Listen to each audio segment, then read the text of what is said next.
Greetings, everyone, again, and thank you again for joining us this morning for this engagement on strengthening peer-to-peer networks towards countering disinformation online threats towards journalists in Africa. This is a networking event, and we have different actors representing different countries beyond Africa as well to discuss our experiences, lessons learned, gaps, and opportunities for collaboration as far as countering disinformation and online threats are concerned. This engagement is part of a broader work that we're doing as the International Press Institute as part of our Africa program, which also is informed by our monitoring of press freedom threats and violations in the region. We hope that through this meeting, we'll be able to strengthen our links within the region as we continue to work together to monitor and counter disinformation and other online threats. In this meeting, we have media outlets, investigative journalists, fact-checking organizations, technologists, and other actors that are involved in this work or that are interested also in countering disinformation and online threats. And as I mentioned earlier, my name is Nompilo Simanje, and I'm the Africa Advocacy Partnerships lead at IPI. And without wasting more time, I think please allow me to get the conversation going. I would want us to start the conversation by hearing from our head of communication, head of digital communications at IPI, Javier, Luque Martinez, who has led our disinformation work. And he's going to give us a brief on the line and decoding disinformation project, but also on the resources that we have developed as part of that project. Over to you, Javier. Hi, Nompilo, and thank you very much for inviting me to this session, and also hi everyone to all the participants. I'm glad to hear and to see that the room is quite full. So very quickly, the International Press Institute has been investigating and researching on sustained campaigns and systematic online harassment against journalists already for 10 years. Basically, our work in the last 10 years has been first to identify, back in 2013-14, basically to identify whether this was, an issue impacting press freedom organizations, and not only organizations, but basically press freedom, because at the time, these type of attacks were only anecdotally, like covered, like on a case-by-case basis, right? And basically over this decade, we've been investigating from the scope of the attacks to the patterns that it takes. We've developed taxonomies, protocols to combat it, to combat online harassment for freelancers, for newsrooms. And as part of this broader, project called On the Line, we've developed awareness campaigns, film documentaries, different interviews, videos, podcasts, etc. But as I said, as part of this broader campaign, broader project called On the Line, what we observed is how back already in 2016-17, when we conducted sort of investigations into coordinated campaigns against journalists that were covering the failed coup d'etat in Turkey, how some of the elements and tools, tactics basically that that were present on online harassment, such intimidation, threats, another kind of elements, were being used also by purveyors of disinformation in part of the broader disinformation campaigns to discredit the work of the journalists. So based on that, we've started to work on what we call the decoding the disinformation playbook of populists in Europe. Because of grant limitation, basically our fund is focused on European case studies, and what we developed is a series of analysis and investigations into different case studies to understand the patterns of the attacks. So we look at the disinformation campaigns, targeting news outlets, targeting fact checkers, and targeting journalists. Let me quickly share with you, I know that I have a limited time to do this presentation, so I'll go quite quickly around it. So decoding the disinformation playbook, that's the name of the project. So in this presentation, we're going to go through of what is it and why does it matter, what are the most common disinformation narratives against journalists, and what are the main elements of this type of disinformation campaigns. And at the end, of course, we'll have a Q&A session. First of all, this is important also because this is a cross-border investigation that includes, organizations with different expertise. We have Faktograph, which is a fact-checking news outlet in Croatia, and we have also the Tagezeitung, which is a German daily national newspaper. We're partnering specifically with their investigative unit. So we have fact-checking organizations, we have investigative journalists, and we also work with data scientists. As I was saying, what we have observed in this decade-long research on attacks against journalists, online harassment, and smear campaigns is the weaponization of disinformation campaigns target independent journalists. So by disinformation, we specifically look into smear campaigns and intimidation of journalists and fact-checkers organizations as a strategy of a broader disinformation campaign, which basically looks to or aims at eroding the trust on fact-based information to create a fertile ground for fringe narratives. The focus of these investigations are investigative journalists and fact-checkers who are at the forefront of combating disinformation. And why? We actually conducted a survey, Faktograph, one of our partners, as part of this project, conducted last year a survey on the impact of online harassment against fact-checking outlets in Europe. And these are some of the results. Basically, 90% of all fact-checking outlets experience some sort of smear campaigns and online abuse from politicians and public figures. 70% of that 90%, basically claim that they were subjected to online attacks, prolonged, coordinated, sustained campaign, and the frequency of harassment significantly increased since the coronavirus pandemic. And the large majority of this type of harassment takes place on social networks, but not only. As we will see later on, part of these coordinated campaigns also includes cyber attacks, also includes threats to legal harassment or legal actions against the news outlets, etc. So basically, in this part of the project, what we wanted to understand is these different elements. So the tactics of deployment of a disinformation campaign, targeting the credibility of the journalists, what are the narratives, what are the actors, what are the vectors that they use, and the impact on journalists and media organizations. And we use, as I mentioned, different methodologies because our partners have different expertise.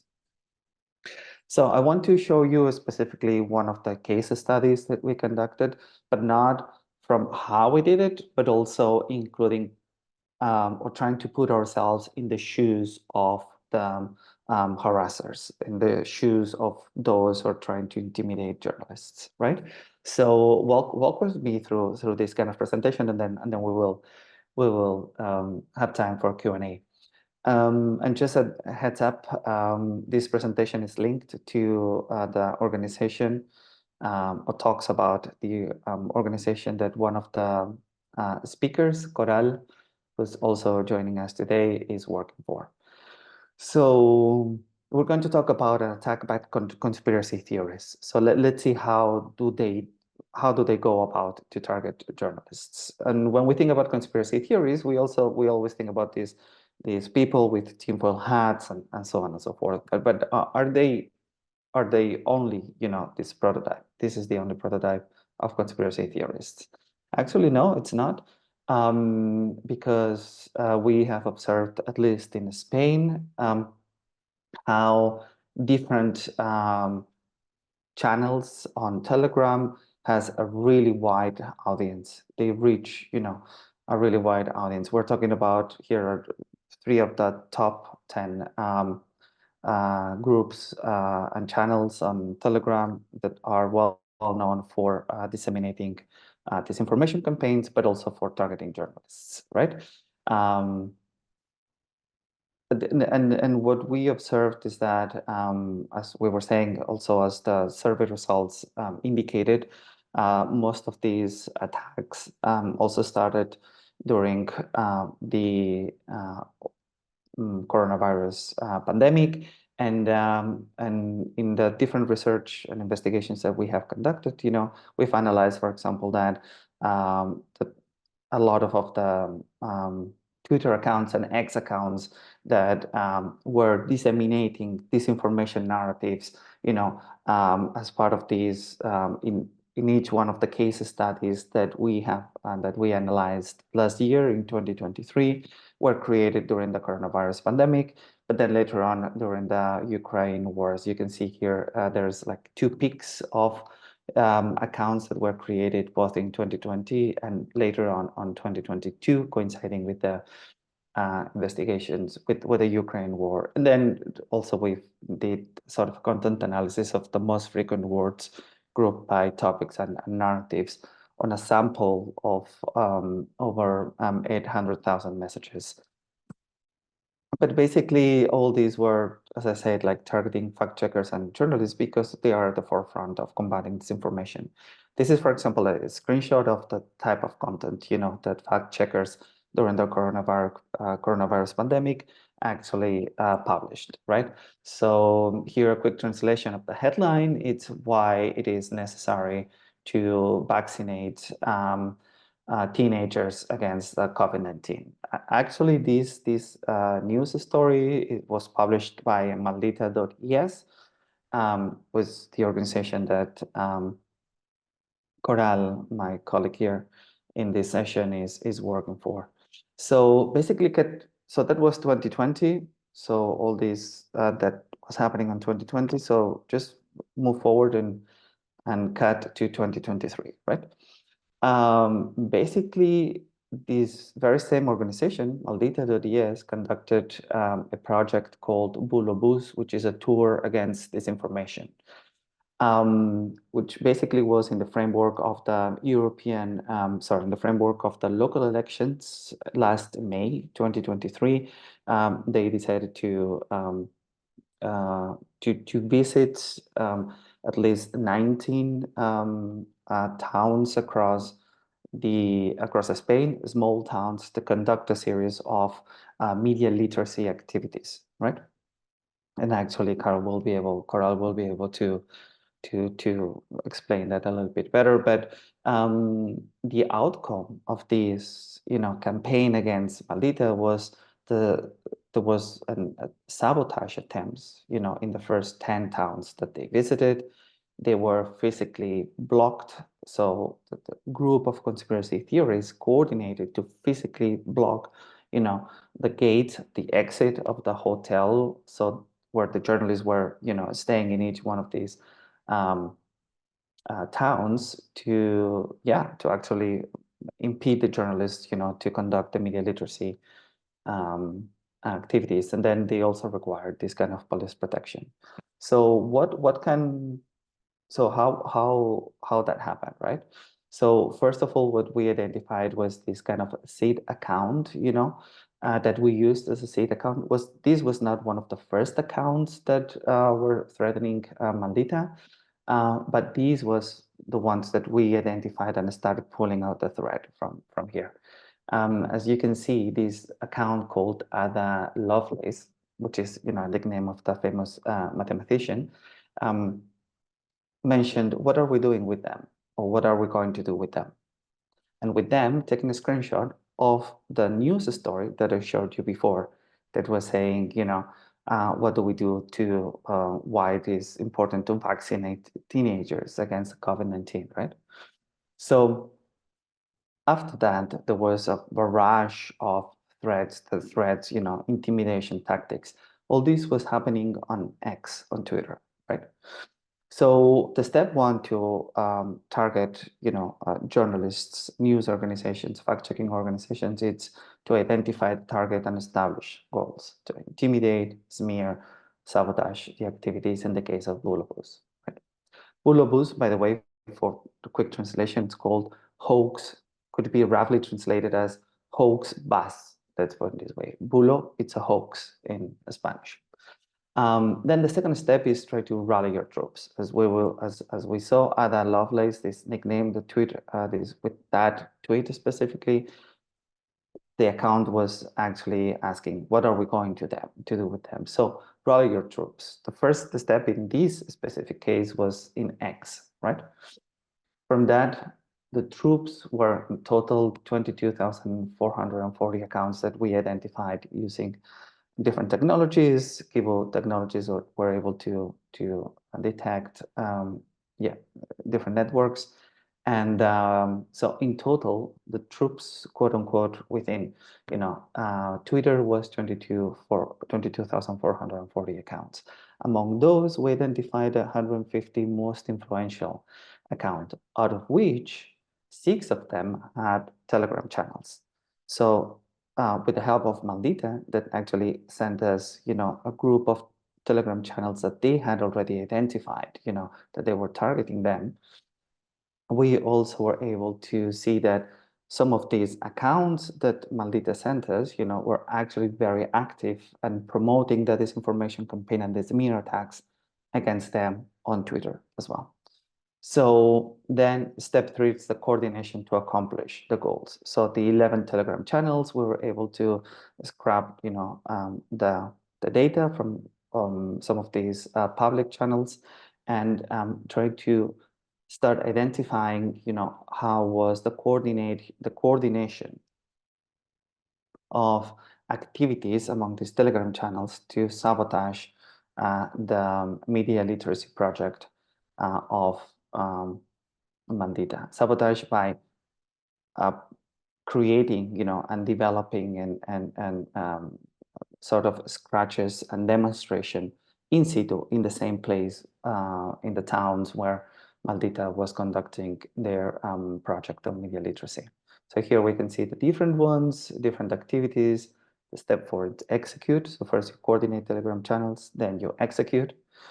And then the step 5, it's to smear. So we have intimidated them. We're trying to silence, and to discredit, to silence them. Now let's discredit the work, their work. Because if you discredit the messenger, you also discredit the message, right? So what we did was a series of narrative networks.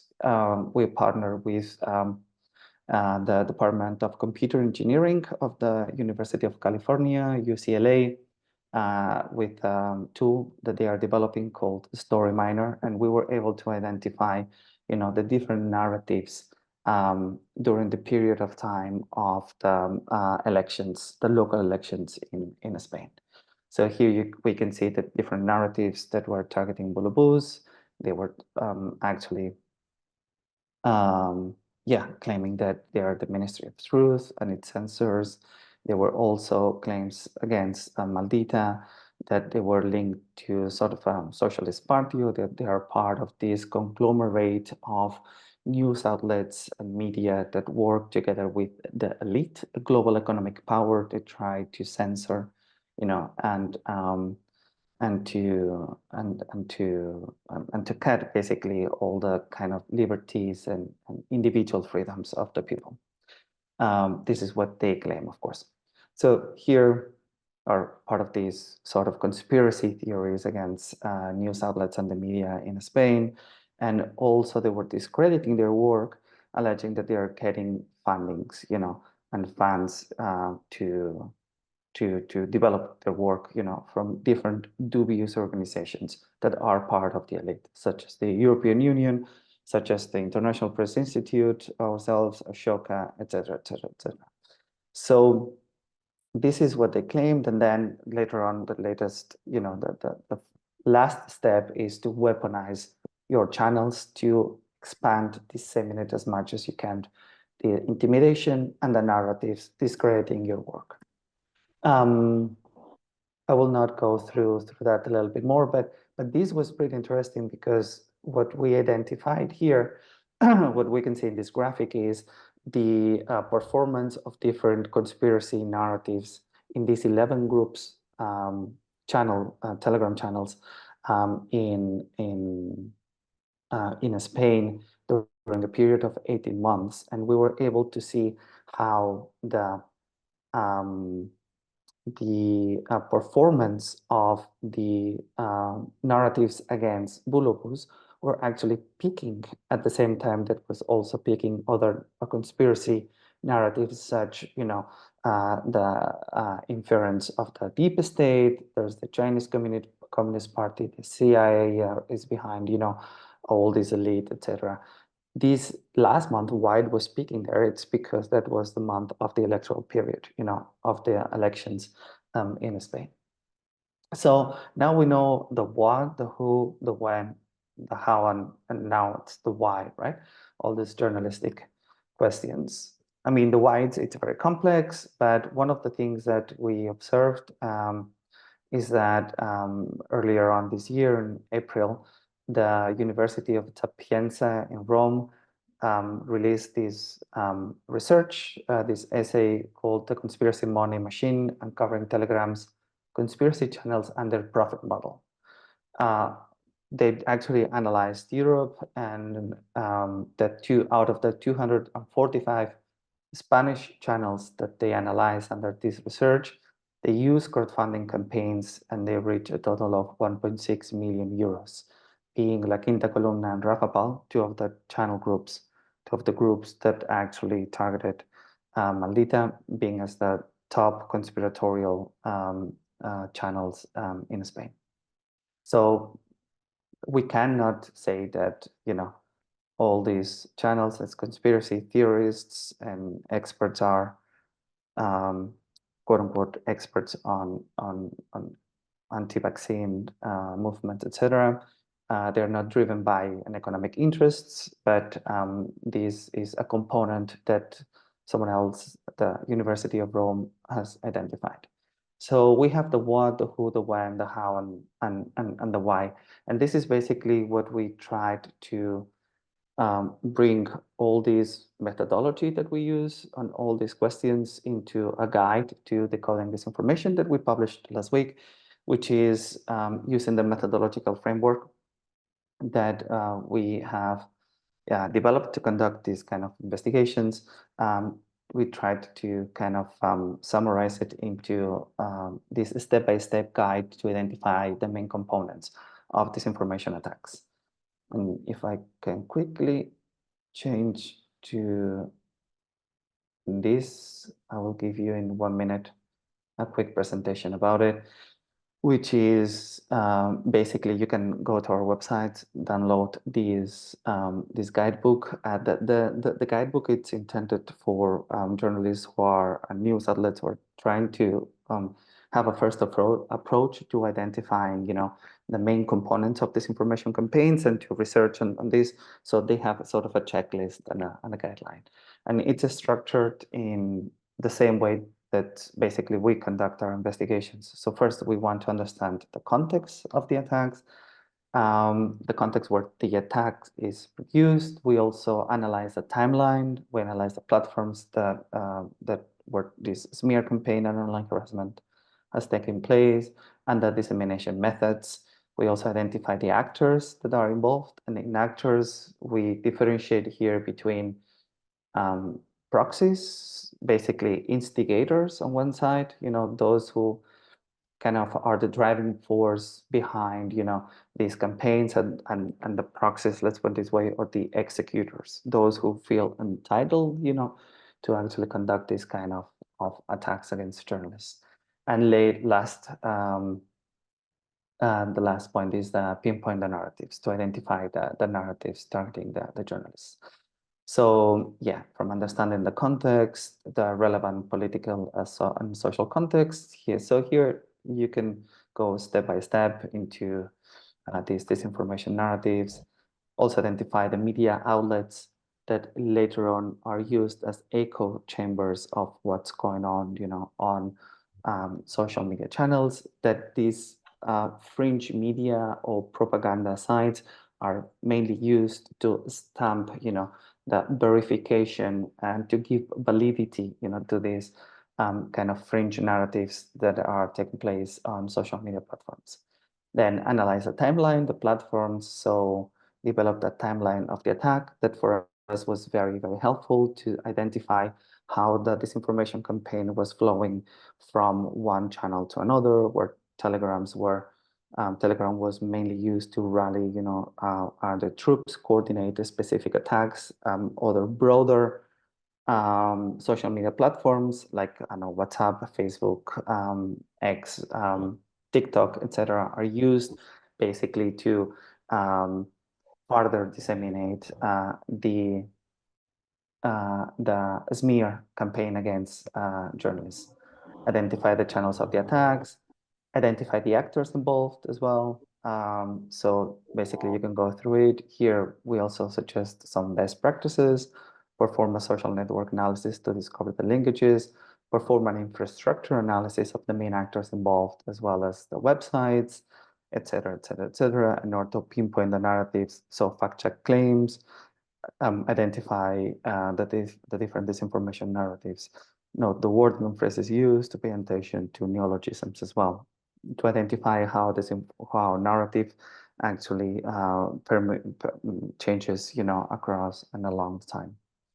So yep, this is basically what we launched recently, and this is part of, as I was saying, of a broader project called On the Line, where here you can have protocols to build, preventive systems in the newsroom to prevent, some of the attacks, and also to respond, to have some mechanisms in place to respond, and protect your journalists out of this. One of the things, and when this is finished, that we want to portray and to convey, in these kind of investigations, it's how important it is, first of all, to work with different experts, people with different expertise, from data scientists to fact checkers to journalists, but also to work with journalists who are working basically on the ground, who knows the context, the sources, who are able to provide, these content analysis that we cannot, of course. So thank you very much. Nompilo, back to you. Thank you very much, Javier. And just to highlight that all these documents that he was talking about are available on our IPI website, and also that, for example, the news protocol is there in several other languages, including Portuguese and French, and also that we are in the process of translating that protocol to Swahili as well. And the guide to decoding disinformation is going to be available also in Swahili, Portuguese, and French. So do stay on the lookout for those translated versions. But of course, the English ones are available on our website. And for those that joined us later, please note that this meeting is being recorded, but also that there's interpretation available in Portuguese and French. And also that this is a networking event. So we are going to have an opportunity for everyone to contribute and also talk about their work and possibly how we can collaborate. And from Javier, we have had about the investigations that he has done through our project at IPI and the resources that we have produced, and also with examples from Turkey and Spain. And so now we want to move over and bring it closer to home and hear from Thandi Smith, who is the head of programs at Media Monitoring Africa. She's going to tell us about their work at Media Monitoring Africa, but also their project, The Real 411. Over to you, Thandi. Hi, good morning and good afternoon to everyone. I'm really happy to be joining you and for the opportunity to talk about Media Monitoring Africa and some of the work that we're doing around disinformation and other online harms. I'm going to be touching on 3 specific projects. But just to give you a bit of an overview about MMA, we are a nonprofit organization, civil society organization based in Johannesburg, South Africa. And we were started in 1993 in the lead up to our first democratic elections. And that was the purpose of the project at the time, was to analyze the media coverage of the election, specifically the public broadcasters' coverage of those elections. And since then, we've grown into an organization that addresses a number of different thematic areas, but all related to issues around media freedom, access to information, digital rights, public policy around communications, internet governance. And over the years, our work has moved from a focus around news media monitoring to more broadly combating disinformation and online harms. And for us, it's part of the sort of approach to upholding and promoting media freedom and ensuring that trust is built in credible news institutions. I'm going to be, as I mentioned, I'm going to be focusing on 3 key initiatives that we run. I'll focus on Real 411. But as many of you may be aware, we've just come out of our 2024 national and provincial election period. And so I'll be touching on some of the examples and trends that we have also seen based on our elections. As Nompilo mentioned, I'm going to be discussing a project that we run, or an initiative that we run, called the Real 411. I will post the link in the chat as well. But essentially, I'm going to share my screen to give you a bit of a sense of what the website or what the site looks. It's a website and app available on iOS and Android.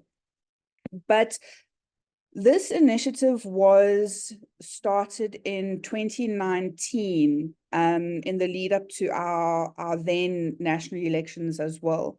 We knew that, you know, with at the time, with the rise of disinformation, the popularization of the term fake news, and the general sort of space that we found ourselves in, we knew that disinformation was going to be a problem in our 2019 elections. And so we partnered with our electoral management body, the IEC, the Independent Electoral Commission.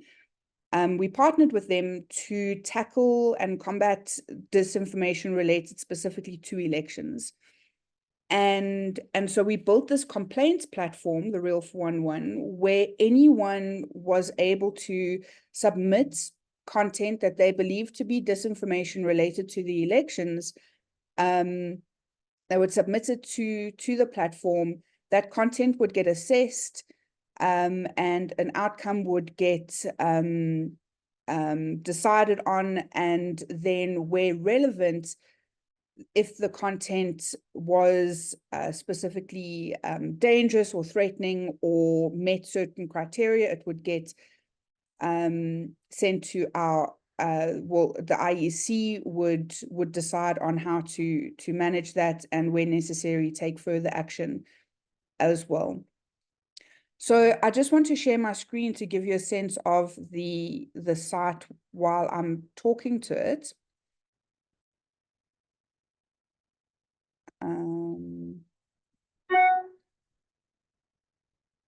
Let me just, sorry, there seems to be just a quick issue. Okay. I'm not sure if you can see, that.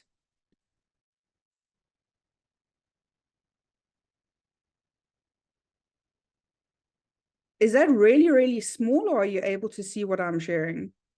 It is a small format. I'm not Yeah, it is Okay. small. I'm not too sure what the issue is there. Okay, I'm going to post the link in the chat as well. But essentially, I wanted to just take you through the process of how the complaints get assessed. There we go, real411.org.za. I'll figure out the screen sharing issue as well. After the elections in 2019, we realized that there was a lot of intersection between the disinformation and other elements of online harms. We talk about disinformation, but what often happens when there's disinformation being disseminated, we found that there were elements of hate speech, elements of harassment or incitement to violence within the disinformation. So it wasn't as simple as just identifying disinformation and taking action against that. And so Real 411 grew in its capacity to deal with complaints that would constitute harassment. And in the initial stages, it was the harassment of journalists, but we've broadened that to broader harassment as well. So harassment, hate speech, incitement to violence, and disinformation. Once a complaint gets submitted to Real 411, it gets assessed by 3 individual experts, either in the media law space, technology, digital sort of tech, as well as media. So the complaint has to get assessed by 3 experts, and that's really to ensure the sort of independence of the platform. Once the experts have made an assessment, the complaint gets assessed by a secretariat who is a practicing lawyer, and also in the media law, human rights sort of constitution space. And that's where an outcome gets decided. And action that can be taken is anything from issuing counter information in the sense of an infographic, general awareness about disinformation, where it has intersected with instances of hate speech or incitement to violence or harassment. It gets dealt with within the confines of our local jurisdiction and local laws. And I think that's really one thing that I want to emphasize, is that the Real 411 platform was built within our existing legal frameworks. So it doesn't have, we haven't set it up as an organization or body or platform that has its own sort of judicial jurisdiction, but it operates within our own regulatory frameworks and our own laws around hate speech, our own laws around harassment. And the other really sort of key issue to talk about here with Real 411 is that, yes, we know that social media platforms have their own reporting mechanisms. You can report content to the platforms, but we also know that those complaints often just sort of disappear into the ether. You'll submit a piece of content for assessment, and you get very little communication about what's happening with that content.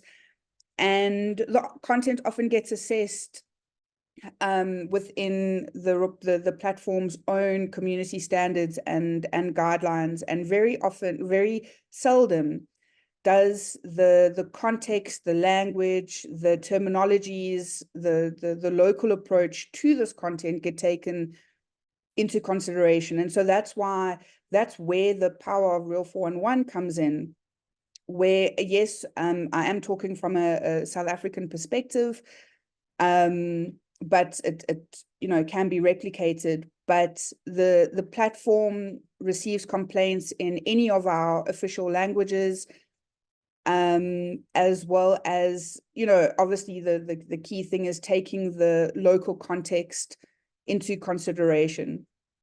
So that's Real 411. I also wanted to touch on another initiative that we are in development with, called a Media Attack Reporting System. One of our key areas of work is also around supporting journalists and combating or addressing the harassment of journalists that we see online. And this reporting system is also based on a similar sort of approach of submitting content to the system in order to gather evidence, in order to track trends, in order to identify accounts and individuals that are continuously harassing journalists, and we know the implications of the harassment of journalists. It's in a very beta phase, the platform, and even though it's in very early stages of development, what we did do is we used the platform to track harassment of journalists during elections, and we had, I think it was just over 1,000 instances, 1,000 complaints of attacks against journalists during elections. And there's some very interesting trends that we're already picking up through that. Some other interesting findings, we obviously busy with our analysis and reports from our monitoring of the election period here. Something interesting that we found was that compared to other election periods, in terms of where we're seeing disinformation and online harms sort of happening or taking place, obviously, I think also with no big surprises, is that Twitter was one of the platforms that was most that had the most amount of content that was reported from, but TikTok followed. And as a very new kind of platform to the space, it was quite interesting for to see that TikTok was the second most reported on in terms of various online harms, and then other platforms such as Facebook and WhatsApp followed that. So we're starting to see some very interesting trends and sort of analyses coming out. We will be disseminating, or we will be launching reports into our findings around these platforms and the period. And so we'll keep you. One other thing, and I know I'm very pressed for time. I'm trying to cover various elements here, but another really important element around the disinformation work that we ran during elections, and it speaks to the sort of objectives of this webinar, is the collaboration and the partnerships between various organizations doing work around disinformation. But I wanted to touch on one of the initiatives that we managed to run, and that was a framework of cooperation between ourselves, the IEC, the Independent Electoral Commission, and 3 of the big platforms, Meta, Google, and TikTok. And so what that framework of cooperation entailed was a commitment by the various entities to work together to try and combat disinformation. Now, it wasn't a legally binding document, and it doesn't necessarily mean that, you know, the platforms actually did what they said that they were going to do, but it was a mechanism to hold the platforms publicly accountable to taking action against disinformation and other online harms. The framework of cooperation also agreed to conduct various training sessions for political parties and journalists around online harms and the platforms. And so that was one of the central elements to the online harms and elections work. I really wanted, I'm not sure why my screen was so and I haven't been able to figure out how to share it, you know, so sorry about that. But I think the link is in the chat to the Real 411, and would be very happy to engage on any questions and conversations going further. Thanks, Nompilo. I think I'll stop there. It's me. I was muted. Thank you very much, Thandi, for that brief on the work that Media Monitoring Africa did, particularly during the recent South Africa election. And I think still on that regional front, I would want to hand over quickly to Chris, who is representing Code for Africa. They have membership. They're doing work across different countries in the region. And I'm very impressed by Code for Africa also because, you know, they have fact checking, but also they have technologists, data analysts, this whole team that has been doing great work around disinformation. So over to you, Chris. It would be interesting to also learn about Code for Africa and you know, the different teams and the work that have been doing on the disinformation front. Right. First of all, can you hear me properly? Yes, I can hear you. And can you see my screen? Yes. Can you see a blue screen? The slide that you're sharing, yes. Yeah. Okay, great. Yeah. Okay, so yeah, so as Nompilo says, we actually work across Africa, so not regionally. I'll get into that a bit later. I'm going to try and take you through the more technical part of this quite quickly because I think that the conversation is going to be something that's going to be more interesting than we have afterwards. But let me just start by showing you my bio. So this is the bio you would find online if you Googled. I'm the Deputy CEO for Code for Africa. I'm a director of our kind of network of Centers for Investigative Reporting. Before I worked at Code for Africa, I was editor-in-chief of the Mail and Guardian. I was editor-in-chief of 24.com, which is I think probably Africa's biggest news publisher, and so on. So that's my official bio. Then if you Google a bit more, you'll get some of my unofficial bio, which, so this is me as the drunken mouthpiece of white monopoly capital. So the reason I'm putting this up is I wanted to kind of talk a bit about the direct attacks on journalists. I thought it'd be interesting to use myself as an example. Although of course there are other journalists who get a lot worse kind of hate speech attacks, and of course it's much more vicious when it comes to female journalists. But this is a little bit about my story.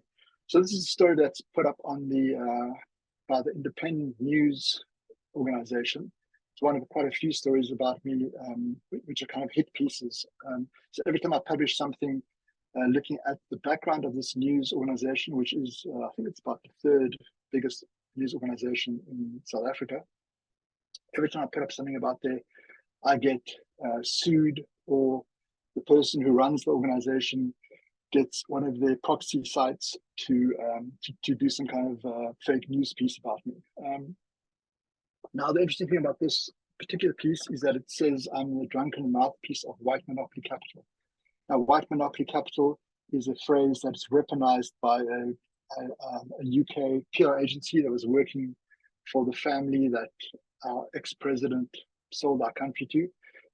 So it's a kind of a well-known misinformation phrase.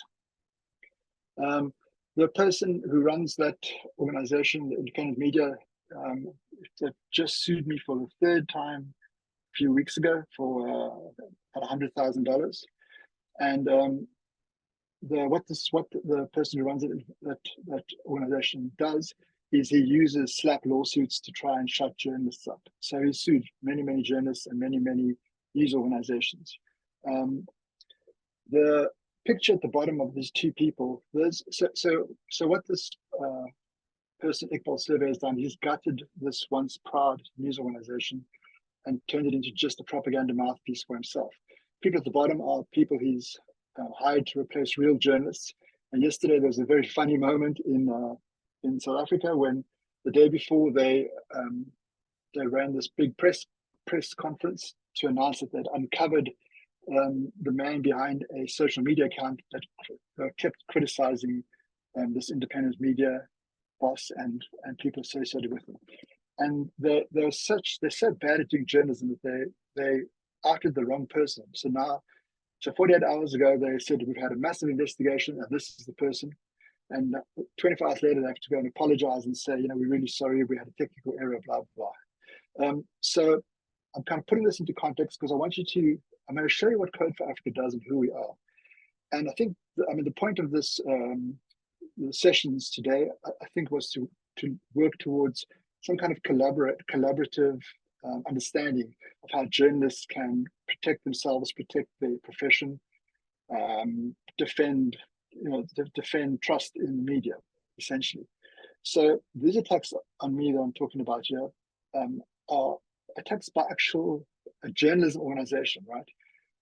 That has been infiltrated. So what I'm going to show you going forward is the methodologies and the techniques and technologies we use as Code for Africa to monitor disinformation, influence, ops, information manipulation across Africa, and bring it back to this particular example, because to try to show you how when you do it correctly, you can do some really good work, but you need to be working on collaborative methodologies and standards and platforms and understandings of what journalism is, as opposed to these idiots in the picture who are just, kind of corrupt individuals pretending to be journalists. And therefore they're getting journalism wrong and doing journalism and journalists a lot of damage. For example, they claim that I'm a member of the CIA.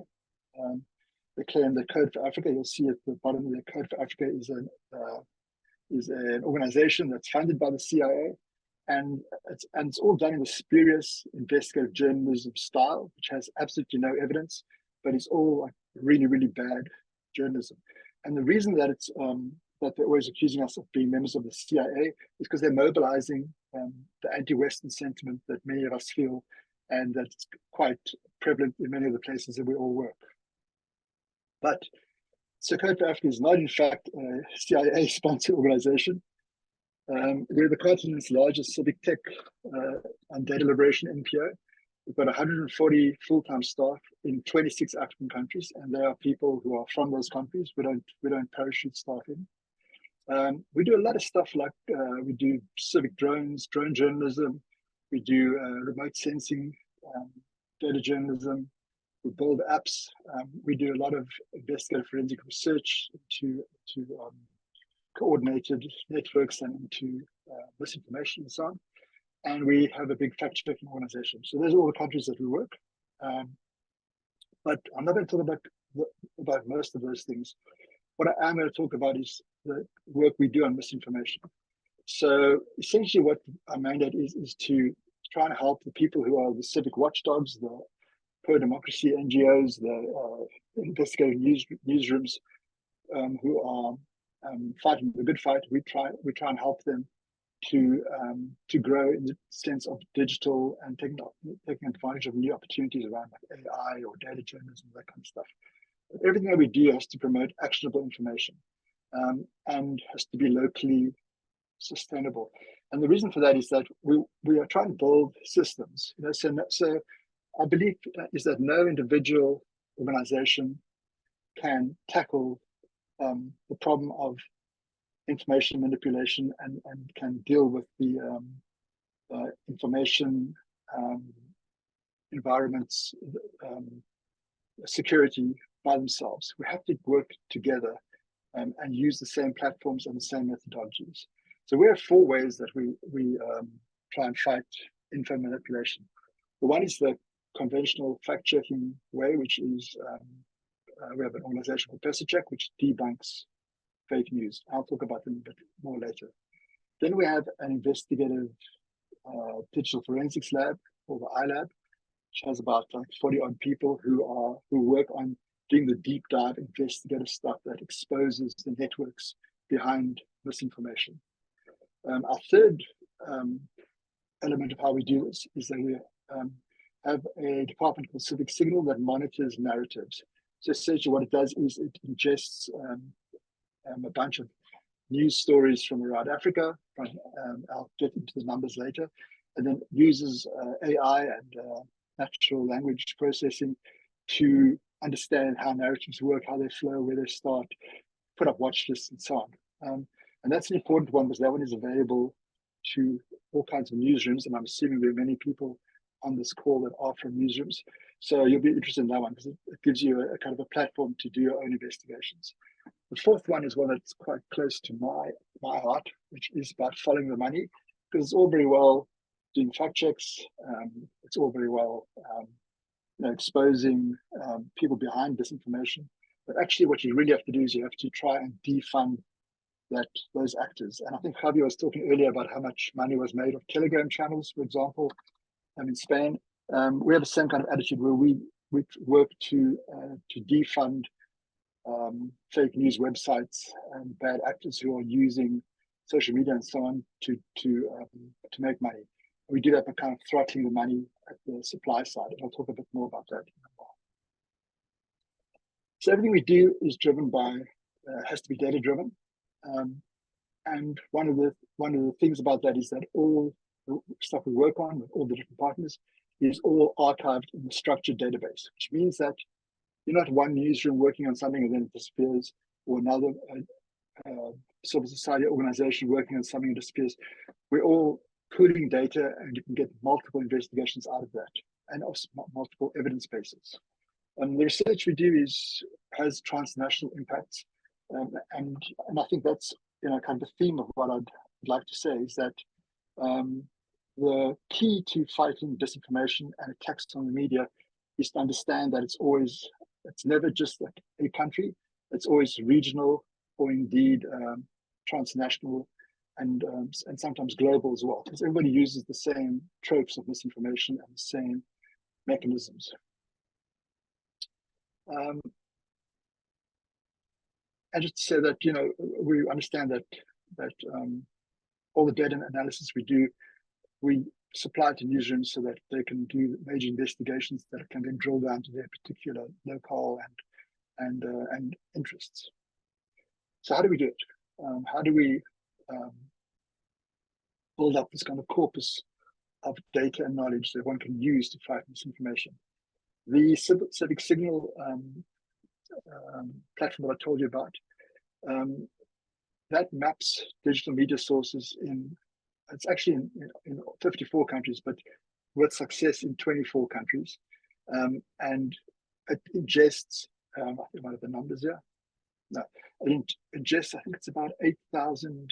We monitor about 8,000 newsrooms across Africa in Arabic and French and English, and on a daily basis. So we have this massive data corpus of everything that's put onto digital news organizations around Africa, and that's used to give kind of insights to people who are working on all kinds of areas. So that's the database that sits there and allows you to say, how narratives about how pro-Russian narratives spread across borders or spread from social media into the news and that kind of thing. We also do landscape analysis, where we actually work out, and this is interesting for media capture. We work out what does the landscape actually look like in a country, the media landscape. What are the news websites or information websites? Who owns them? What are their revenue models? How many of their journalists have been on trips to America or to China? And we use all that information to be able to ask questions of the data to reveal the kind of structural mechanisms behind how misinformation is seeded into the media environment. I'm not going to talk too much about parties and so on, but we do the Reuters digital news report for Morocco, Kenya, Nigeria, and South Africa, which is quite an important way to understand public trust in media, in journalists.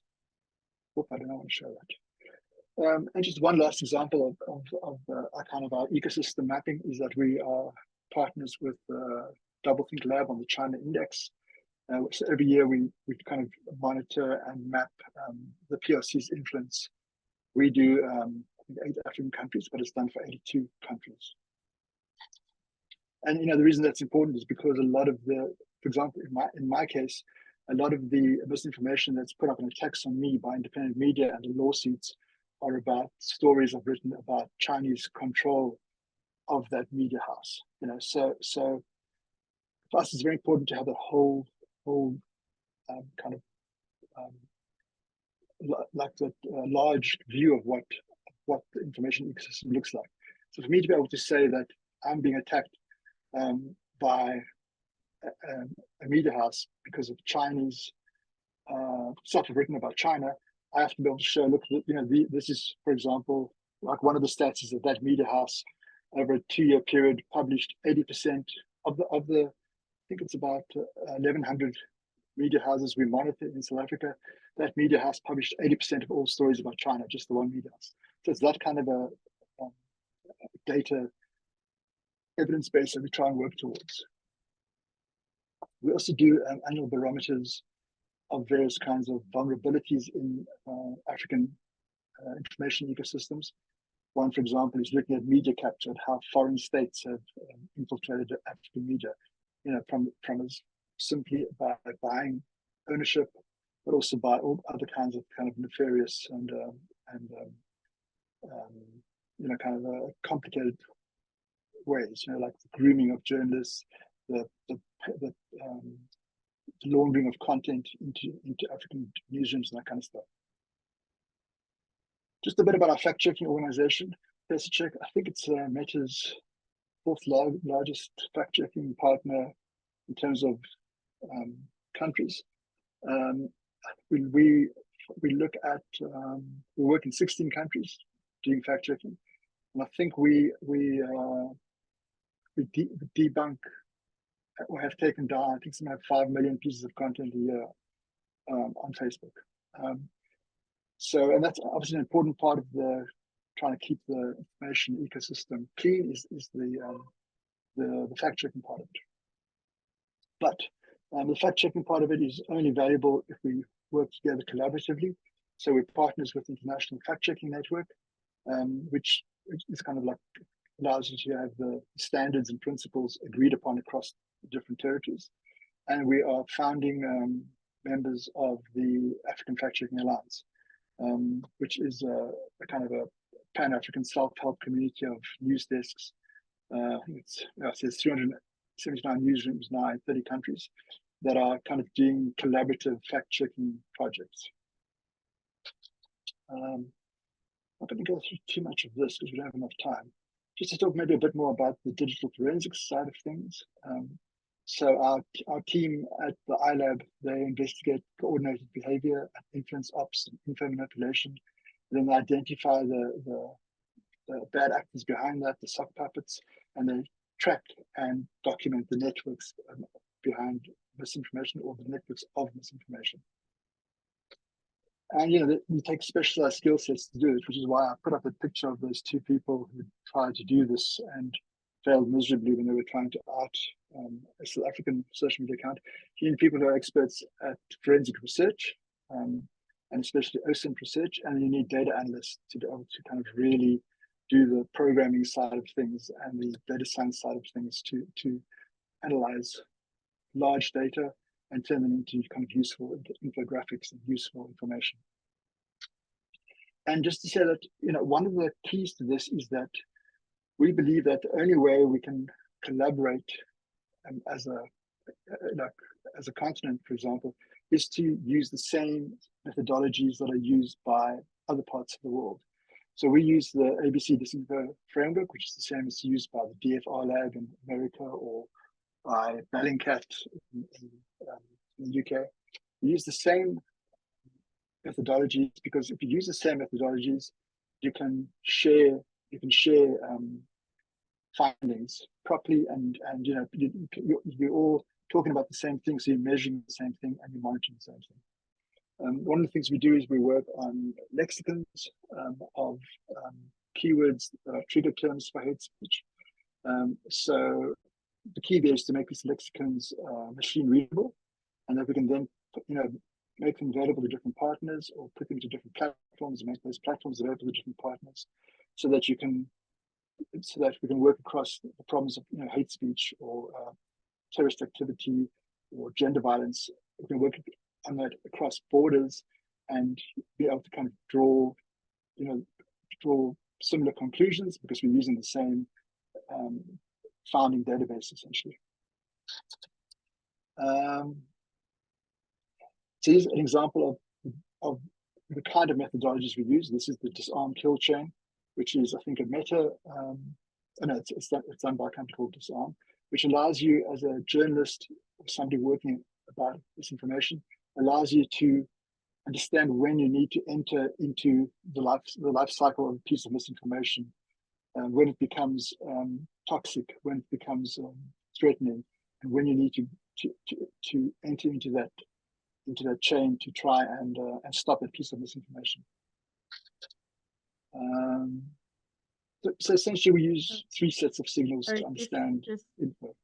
Just to highlight that you have 1 minute left. Oh, okay. Like I said, we'll go on to that. Obviously, you need a lot of platforms, expensive platforms to do this kind of thing. So we have an evolving tech stack, which we do make available to different newsrooms. And then just to finally say that, you know, the kind of like content manifestation of this is our African Digital Democracy Observatory, which is a pan-African coalition of different kinds of researchers who are focused on info manipulation and bad actors in the information ecosystem in Africa. Yep, that's fine.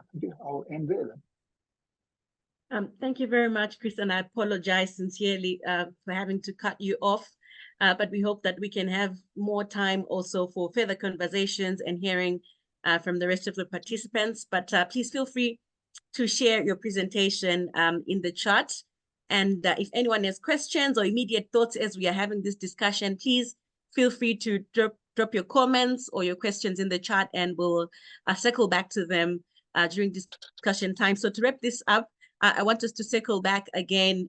If you remember, when we started, Javier gave examples also of targeted attacks toward Maldita, and we have a representative from Maldita here with us today, Coral Dorado Garcia, to talk to us about some of their work and some of their experiences. So I want to hand over to Coral so that she can also take us through, and thereafter we'll have a conversation. So let us stay put, but also share our comments and our immediate reactions in the chat. Over to you. Thank you so much. Thank you so much for the invitation. And let me put my screen full screen. Sec.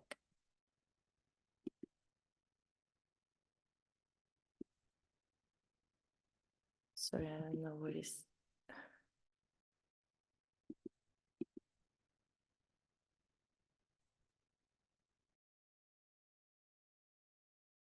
Maybe where it says diapositiva on the menu. Archivo, insertar formato, diapositiva. And you see my screen, Javier? I can see your screen, yes, with the different ones, but maybe you have this maybe. presentación. Yeah. You have presentación on the top. Sorry, now. Can you see it? Yeah, we can see it. Yeah. You're good to go. Okay, now, right. So, sorry, I'm just going to explain what is Maldita, first of all. So in case you don't know, although Javier has already talked extensively about it. So we are an independent media outlet, a foundation, non-profit foundation based in Spain, and we focus on fact-checking, but in general, we built public trust and by doing fact-checking, but also by promoting transparency, by research, technology, journalism, and public action. We monitor the public and political discourse, and also we provide tools to the citizens and everyone that want to use them.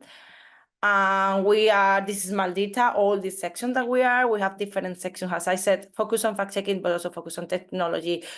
We have a very big section focused on science, and you can see migration, feminism, and climate change, and also a big section focused on media literacy. So we also provide courses, trainings to journalists, but also to citizens and to everyone that want to join us. And I'm going to talk about the importance of... sorry to interrupt you, Coral. We are seeing only the file. We cannot see the rest. So if you are passing on like the slide, we cannot see the different slides. We're stuck on the first one. On the first one. Yeah, so maybe you can stop the sharing and reshare. Pause, stop share. I don't know, something is happening to this. Let me share it again. No, it says like it's posted. I don't know why. So maybe if I do it like this, can you see it or not? No, we see only a black screen.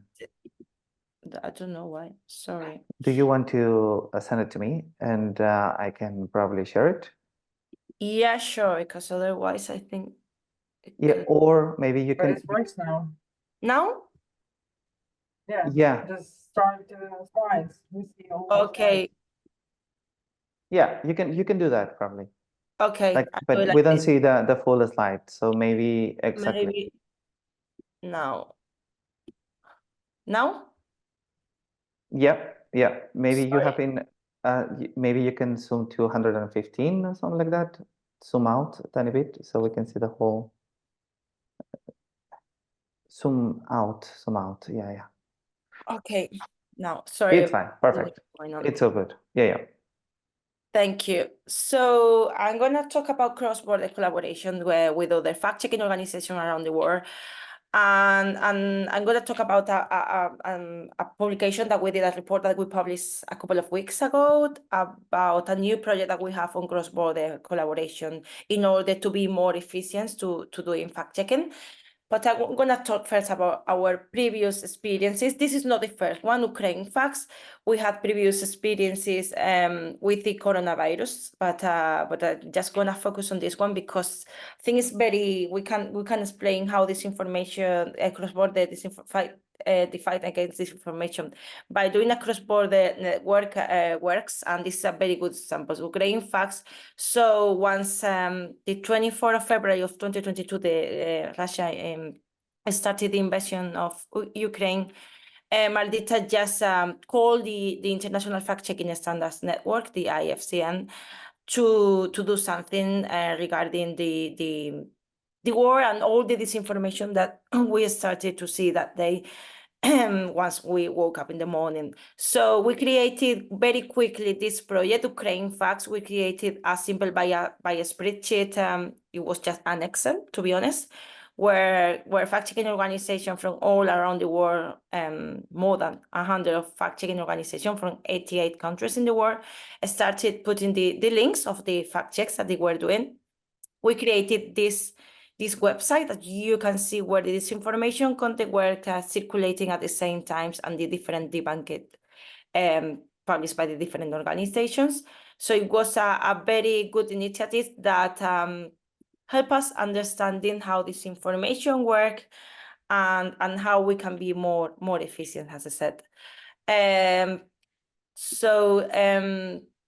We have some learnings from this experience that is allowed us to detect the disinformation campaigns circulating all around the world and to understand better how disinformation campaigns work. And as I said, it helped us to save time and resources because, I mean, we realized that we were receiving a lot of disinformation content. We didn't have enough resources to confront all of them. So it helped us to share the investigative part between all the fact-checking organizations. And yes, and here we really understood the importance of implementing the collaboration in our daily basis, to be honest. Not only, of course, it's more important when something's big, like the invasion of Ukraine, when it's a disinformation crisis happening, but also on our daily basis. And that's why I'm going to talk about this project, this recent project. It's a project funded by the National Endowment Democracy Net.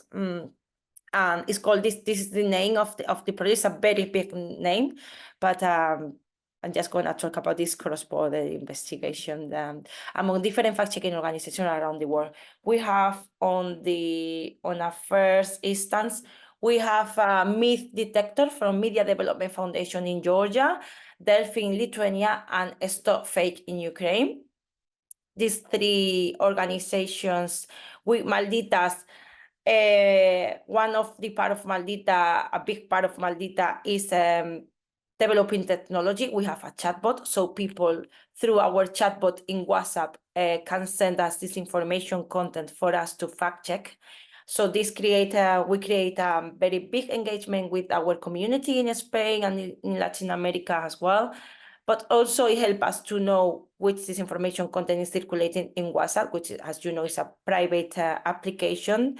Many people in Spain get informed by WhatsApp, by these kind of platforms. So it helps us to know this information content circulated in WhatsApp, also, but also in general in internet, because people can take a picture that they have seen maybe in X, Twitter, and they can send it to us. But yes, so we created a chatbot for each organization, one for Myth Detector, another one for Stop Fake in Ukraine, and another one for Delphi, Lithuania.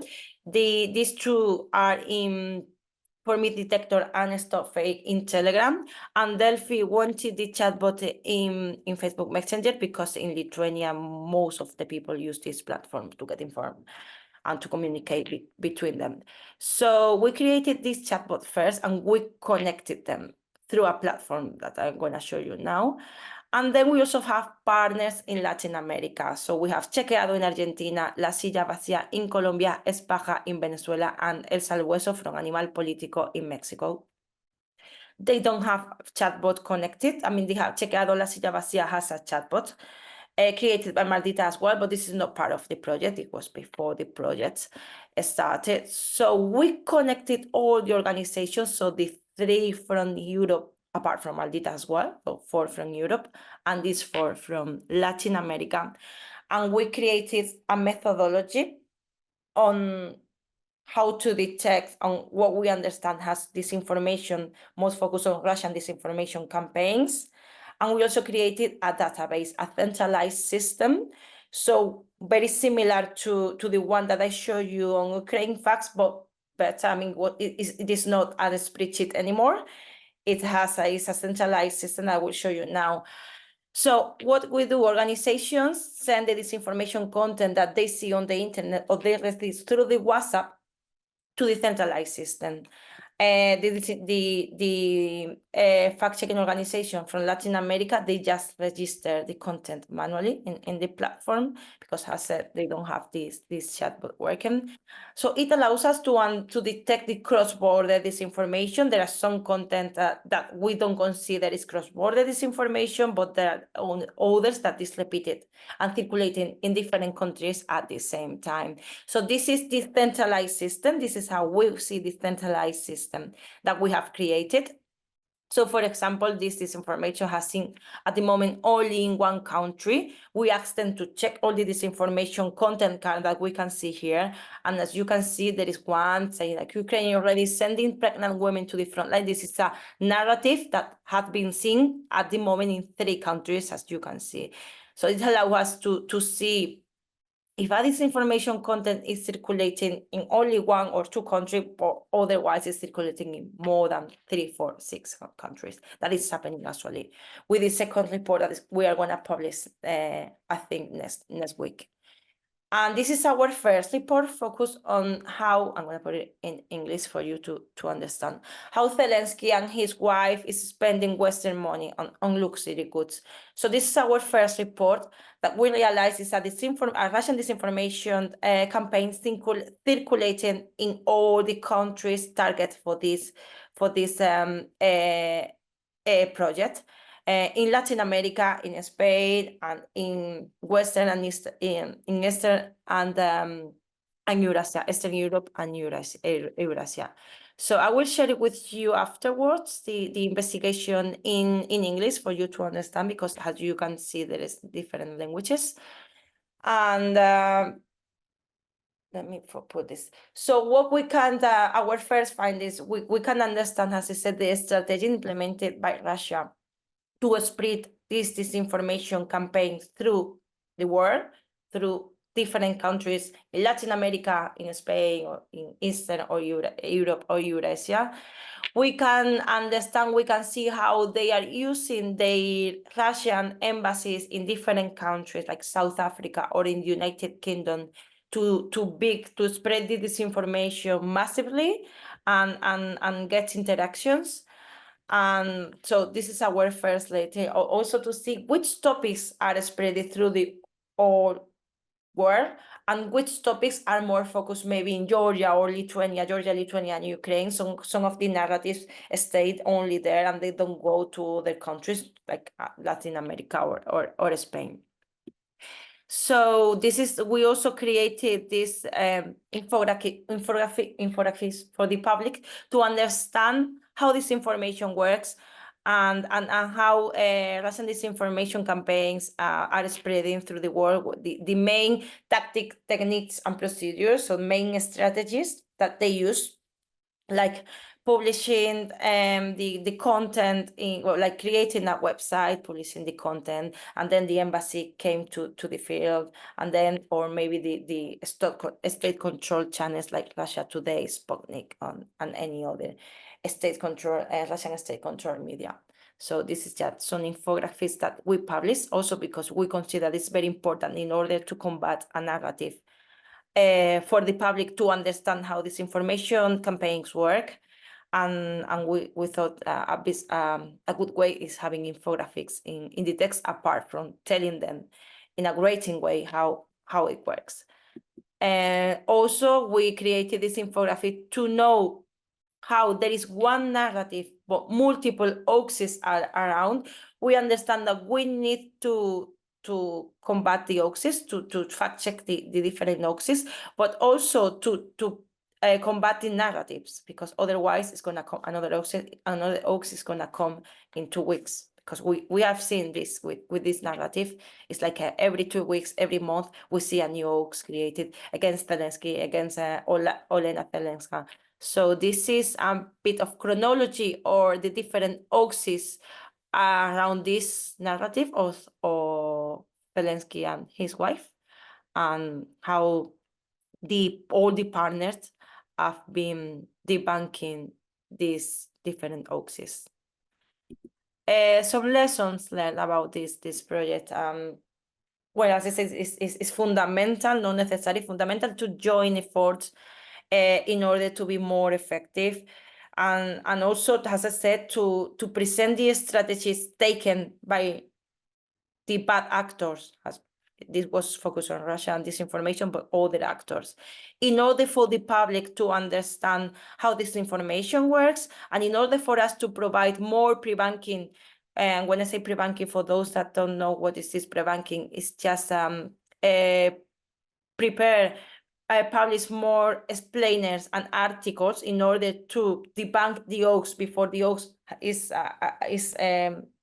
being spread through the public, and also to create more media literacy resources for the public in order to understand and to have to develop a more critical thinking through these disinformation narratives.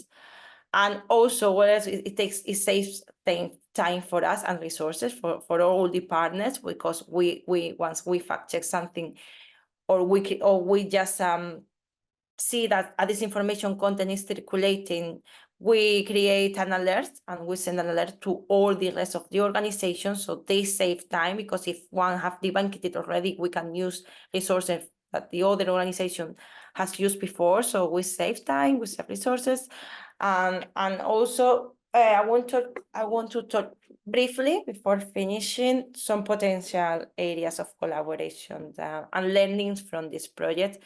We also think that we would like to we have seen how the Embassy of South Africa has been involved in these disinformation campaigns, and in others, of course, Russian disinformation campaigns, and how they use websites in Nigeria and in other countries in Africa to start putting in circulation the disinformation content. We are also involved in the academia. In Maldita, we have a part of Maldita is focused on academia and publication. So we are starting involving them to understand better and to explain the public better how disinformation campaigns work. And also we would like to that we can publish more content, no only reports, just more articles between us. And also I want to talk briefly, and I just finished, other collaboration among fact checkers, apart from the one that I talk about, other collaborations that now, after the first Ukraine facts on our first experience we are doing. So the FDS and the European Fact-Checking Standards Network, which is an organization similar to the International Fact-Checking Standards Network, but focused only in Europe. So they are publishing different content. This one is a focus on this is climate facts, focus on climate disinformation, but there are others. This is very good one that we just created. When I say I say all the European partners.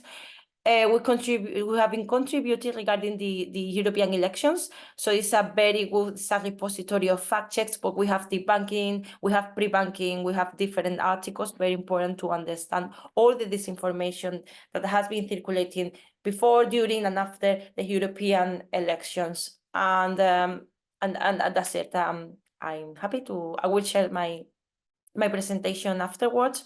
And just please feel free to email me or send me any messages if you want to know a bit more about these cross-border collaborations. And thank you very much. Thank you very much, Coral. And I mean, you and Chris were really speaking in sync around, the importance of collaboration. And I appreciate that you showed examples about this collaborative work that has been done with European partners and other partners in Latin America, but also this issue which you're highlighting, that you're open to collaboration beyond those continents, including also collaboration in Africa. So for those that are joining us today, feel free also to reach out to Coral if you want to be part of these initiatives. But also in the chat, you will see that Chris shared some links for those that might want to join the Africa Fact Checking Alliance. And also for those that might want to join ADO as well. And thank you so much really to all these people that have set the tone. I want to use the next few minutes to open up the conversation also for comments, for feedback. Any of the partners that have joined us this afternoon or morning, depending on where you're joining from, if you also want to share about your work, please feel free. But Peace, before she left, so for those that might not know, APC, the Association for Progressive Communities, has also been doing work around gender disinformation. So if you're interested in that, you can also check their website and reach out to Peace to see how you can collaborate. But before she left, she put a comment in the chat, and she was asking Thandi, I hope Thandi is still with us, and she was asking with regard to, this mechanism that you have for reporting harassment and other forms of online harms. Do you have information about the gender of the people that were reporting to the platform? And she was asking this also based on reports that have shown that women do not report harassment or violence that they experience online. So she would like to learn also more about the gender dynamics. Maybe you can tell us about the nature of people that have been filing complaints, but also maybe if you have seen also trends in terms of harassment or violence towards females or women.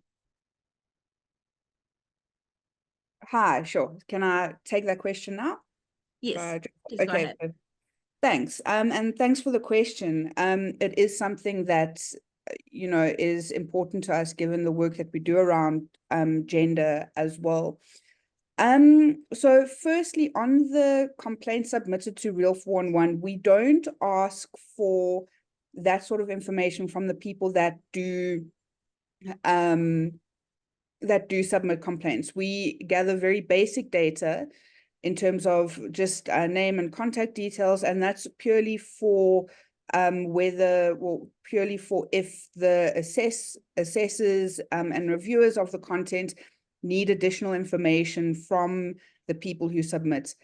So we don't collect that sort of data about people who do complain or submit complaints to Real 411. What we and it's a similar sort of process with looking at the complaints of harassment around journalists on social media. But what we have done is in developing the platforms and in the various sort of stakeholder engagements and sessions that we have on these issues, is that we do know that that the journalists and specifically the female journalists who are getting harassed on social media don't necessarily report or seek assistance and help in that harassment. And it is one of the reasons why we wanted to develop a platform like the media attack reporting system, is purely because you don't have to be the person being harassed to submit the content on the system. You can be if you do want to submit your own sort of attacks online, but we look at any content submitted by any person. But so just in short, we also see those trends. The journalists that we do engage with, that we do know are being harassed, don't often take action against that. And so we know from a sort of qualitative approach to this sort of work is that most often than not, it is more male dominated in terms of who is actually submitting the complaints and also doing the attacking as well. So I think those trends are very similar. Mm-hmm. Thank you very much for that, Thandi. And if anyone has a question, feel free, please, to raise your hand. There was also another question in the chat from Camila, who's a journalist from Mozambique, representing MISA Mozambique. Thank you for joining us, Camila. And the question is that, considering that most fact-checking platforms available are not of African origin, and the context in which they are created differs from ours, they encounter several difficulties in processing the information from these platforms. And she would like to know which fact-checking tools are most effective in the African context. And I think I'll throw this to Chris, seeing that your team has been using so many tools and technologies in your work in countering disinformation. Perhaps you can take this one, but also if anyone else would like to take it, feel free.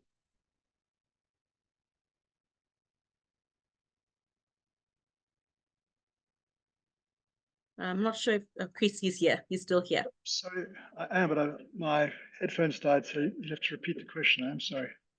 No, that's all right. So the question was with regard to fact checking. This was from Camila, who works at the fact checking unit at MISA Mozambique. Yeah. And she was asking which tools are most effective in the African context. And I was saying, seeing that your team uses different tools and technologies, perhaps you have some ideas. Mm-hmm. Yeah, well, I mean, it depends what you're trying to fact check for. So there are loads of tools for fact checking, deep fakes, and that kind of thing, which are pretty standard across territories. But obviously, when that comes down to language, then that alters the thing, alters the situation. So there's a huge number of indigenous tool building organizations in many African countries that are working on that problem. So what I could do is I could put this and asking the question in touch with the African fact-checking network, and they could be provided with a list of tools that are appropriate to whatever their needs are, essentially. But there are loads of people working, for example, on indigenous language, large language models, and so on, precisely to address that problem. Okay, great. Thank you so much, Camila. So I hope you are answered, and thank you, Chris, also, for these introductions. Is exactly the purpose of this meeting, for people to network, for people to see how they can collaborate. So feel free to reach out to Chris and learn about the Africa Fact Checking Alliance and see who can also assist with all these tools and this information. I see Cora has also shared a presentation in the chat, and also a link to the investigation that they did, which demonstrates cross-border collaboration. Chris, feel free to also attach your presentation to the chat. I don't know if there are any other immediate thoughts, or anyone who has a question or any comments.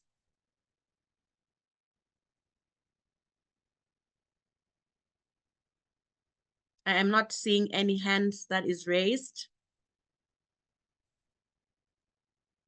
Actually, if I quickly may, yes, no, just basically also I want to ask a question to both Coral and also Chris and of course Thandi as well.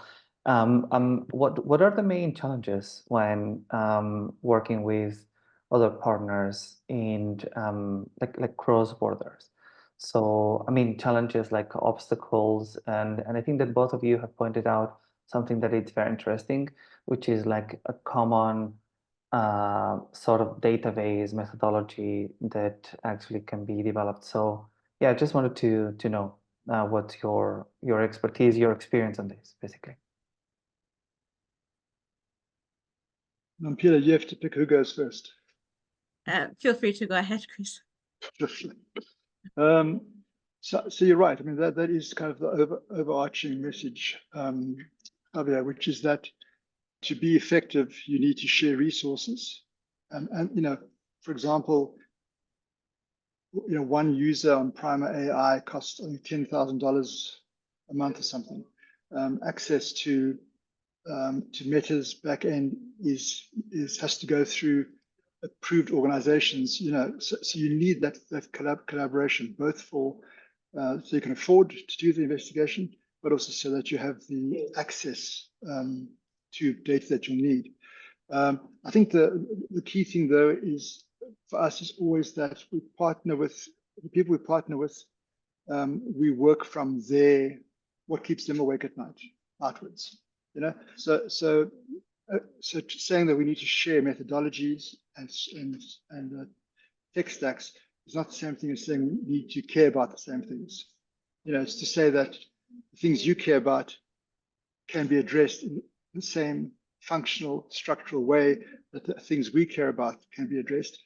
It's not that you have to share the same considerations, you know. So like you could use our platforms to expose Russian propaganda ops or to expose French propaganda ops. You know, it's agnostic in that way. But what is imperative is that people who are working on the same things contribute to that data repository so that we can grow that corpus. Great. Thank you so much for that, Chris. Coral, do you have any thoughts around Javier's question? No, I totally agree with yes, with Chris. No, basically we need to make sure they have enough resources because what we have seen, some of the fact-checking organizations are very small. They don't have enough resources. Maybe they have just only one person focused on fact-checking, so and doing any other things, any other projects. So we need to make sure that they can cover a journalist to be focused part-time or full-time, depending on the project, but to be focused on the project, and also to have a good communication, I would say, like having communication very often by email and other tools that you can provide in order for them to make any questions, because as you know, this project, for example, have a technological part and also a methodological part, talking about the project I just presented. So we have the one person just focus on the technological parts because they need to understand how the centralized system work. They need to also have to understand and to solve problems with their respective chatbots that they launched like 3-4 months ago, and they are starting to understand how it works and how to engage with the community. So we just having in Maldita, we are leading this project, but we have involved many people. One for community building on the chatbot to engage with their communities, one to solve the technological problems, one person, which is me, to coordinate everything, and to be able to answer whenever they have a question about methodologies, about the system. So just be there and have a very good communication, and also provide them with resources in order to guarantee that they will be involved in the project. And yeah, basically. Mm-hmm. Thank you very much, Cora. I mean, this is important ideas that are being shared here around collaboration, what we can do, the nature of information that we should be sharing, the tools, the technologies. And I think it's important to think about this also as we go back to our different responsibilities on countering disinformation and the work we are doing, knowing also that there are tools to report disinformation. There are tools also that are being utilized for monitoring, but also there are all these alliances and networks that we can be a part of to contribute to this broader work. And on that note, please allow me to thank you all for joining us this morning, spanning into the afternoon, to talk about countering disinformation and online threats. and appreciating all the panelists that laid the foundation and set the scene for the conversations based on their experiences and the work that they've been doing. Thank you, Chris Roper, representing Code for Africa. Thank you, Coral Dorado Garcia, representing Maldita. Thank you, Javier, representing IPI, and of course, Thandi Smith, representing Media Monitoring Africa. And thank you to all the participants that have joined us since we started at 11 until now. Please note that the communication lines remain open. And if you need any information that was shared or any resource or any link that was shared in this meeting or anything else that was mentioned as part of this conversation, feel free to reach out also to me, and I'll be available to assist and also connect you with our speakers from this engagement. And of course, the presentations have been shared in the chat, and for some that are still outstanding, I'll ensure to email them to you. Otherwise, thank you everyone and goodbye.